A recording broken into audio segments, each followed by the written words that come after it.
មានបងប្អូនគាត់ឆាតចូលមកកាន់ page របស់ SV របស់យើងចាគាត់សួរពាក់ព័ន្ធជាមួយនឹងខ្សែដៃកាត់ឆុងនៅក្នុងឆ្នាំ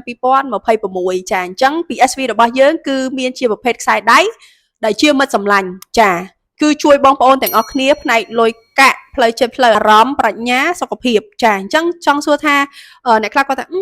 អ្នកគ្រូខ្ញុំអត់ចង់បានខ្សែដៃស្រូបលុយទេឬមួយក៏ខ្ញុំអត់ចង់បានខ្សែដៃដែលនាំលៀបនាំសំណាងឲ្យខ្ញុំទេអញ្ចឹងអ្វីដែលគាត់បារម្ភគឺគាត់ចង់បានគឺខ្សែដៃកាត់ឆុងចាប៉ុន្តែបងប្អូនត្រូវពិចារណាថាតើការឆុងនោះវាកើតឡើងឬមួយក៏បង្កជាបញ្ហាមានអីគេខ្លះចារលុយអត់បានធ្លាក់ខ្លួនឈឺចានៅក្នុងក្រុមគ្រួសារចេះតែមានបញ្ហាមុខរបរមានបញ្ហាចាហើយមានជាច្រើនទៀតនេះគឺជាការកើតឡើងនៅក្នុងឆ្នាំដែលឆុងចា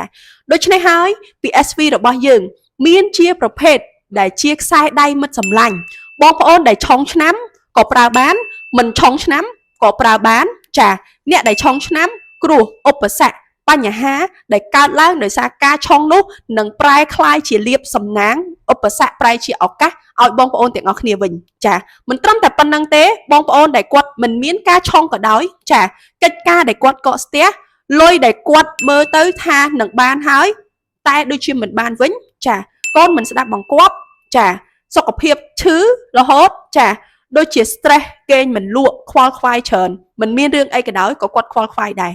បងប្អូនណាចាអញ្ចឹងពី SV របស់យើងមានជាប្រភេទមិត្តសម្លាញ់ចាឆុងក៏ប្រើបានមិនឆុងក៏ប្រើបានចាអញ្ចឹងចុះបើសិនជាបងប្អូនទាំងអស់គ្នាចាខ្សែដៃមួយខ្សែនឹងជួយតែកាត់ឆុងទេចាចុះបើសិនជាចង់ឲ្យស្រូបលុយទៀតចាចុះបើសិនជាចង់ឲ្យក្រុមគ្រួសារយល់ចិត្តគ្នាចុះសម្រងគ្នាទៀតតើនៅលើដៃរបស់បងប្អូនទាំងអស់គ្នាត្រូវពាក់ប៉ុន្មានខ្សែចានេះគឺជាចំណុចដែលយើងត្រូវពិចារណាបងប្អូនណាចា